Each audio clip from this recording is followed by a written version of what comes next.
Hello mga ka-One and Wana, and welcome back na naman pong muli sa aking YouTube channel, One Cozy Place by For Everyone and Wannabe Homeowners. Ako nga po pala si Jean Carmi Puwik, ang inyong PRC Accredited Real Estate Salesperson.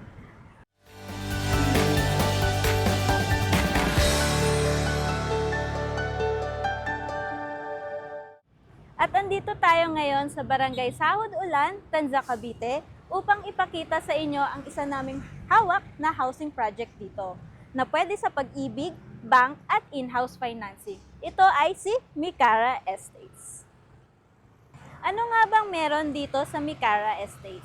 So itong nasa likuran ko, ang tawag po dito ay Mikara Plaza. So meron ditong Dali, 7-Eleven, itong bagong McDo at Caltex. So meron ditong children's playground, clubhouse, basketball court, and swimming pool.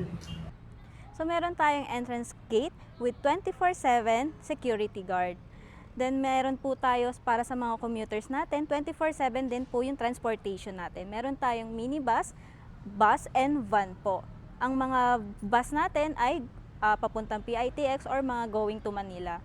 Ang mga minibus natin ay papuntang Kawit. So ang isa sa house model na ipapakita ko sa inyo kay Mikara Estates ay itong si Portia. Ito ay 2-story townhouse na may 3 bedrooms, 1 toilet and bath, 1 powder room, service area and provision for 1 car garage. So ang typical lot area for inner unit ay 45 square meter at may floor area po tayo na 40 square meter. So ang property line po natin ay from here sa firewall po na to hanggang dito po. So kasya po dito ang isang sedan or mini SUV. Painted naman na po yung exterior natin. So meron na po din tayong steel casement window po dito at dito. So tara, silipin naman po natin yung loob ni Portia. So itong pintuan natin ay steel main door na may lever type, a handle, then double deadlock door. Tara, pasukin po natin yung loob. So ito ang turnover unit ni Portia.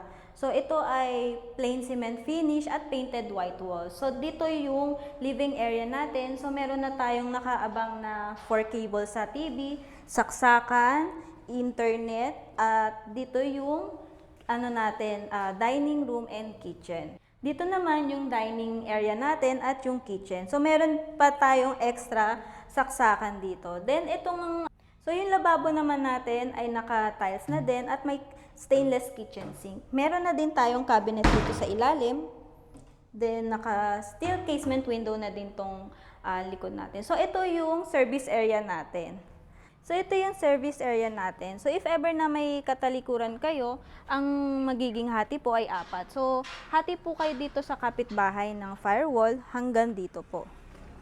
Yan. So ito yung service area natin. So pwede din tong maging laundry area. So silipin naman natin yung first bedroom dito sa ground floor. So ito yung first bedroom dito sa ground floor. So meron na din tayong nakaabang na saksakan dito. Bali 2 po siya. Then meron din tayong abang para sa aircon. So dito din pala located yung breaker natin. So tara, silipin naman natin yung powder room dito sa ground floor. Ito yung powder room natin dito sa ground floor para pag may mga bisita tayo, hindi na sila aakyat para mag-CR. Meron na dito sa ground floor. Tara, silipin naman natin yung second floor. So ito yung second floor natin. So ang second floor natin ay plain cement finish lang din. So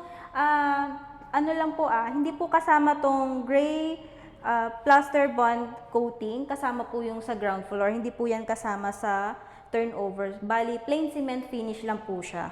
So ito po yung second bedroom natin. So meron tayong 2 outlet na naka-ready at may saksakan din tayo para sa aircon. So window type aircon.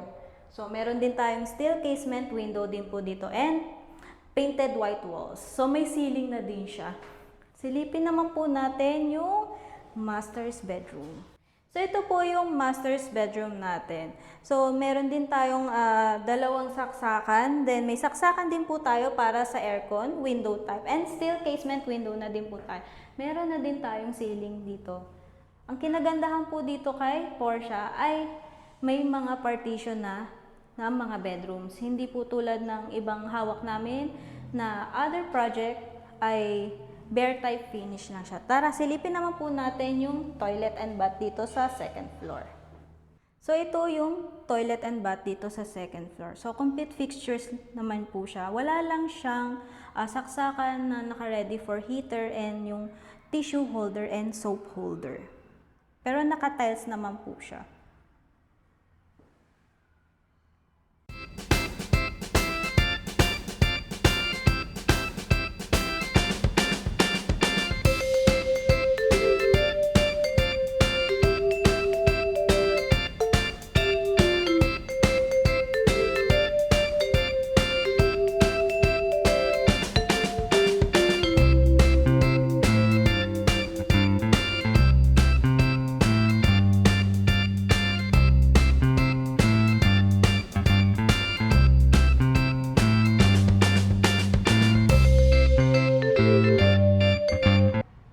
Salamat sa inyong panonood sa aking house tour dito sa Micara Estates, itong Porsche model.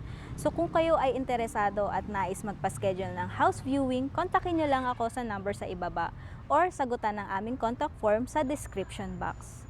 Please don't forget to like and subscribe my YouTube channel, One Cozy Place, bahay for everyone and wannabe homeowners. Dahil kung hindi ngayon, kailan pa? Dahil few units na lang po itong Porsche natin. Dahil ang susunod na itatayo dito ay low-rise na condo. So ano pang hinihintay nyo? Once again, my name is Jean Carmi Puig, ang inyong PRC Accredited Real Estate Salesperson. Keep safe and stay safe po tayong lahat. Thank you!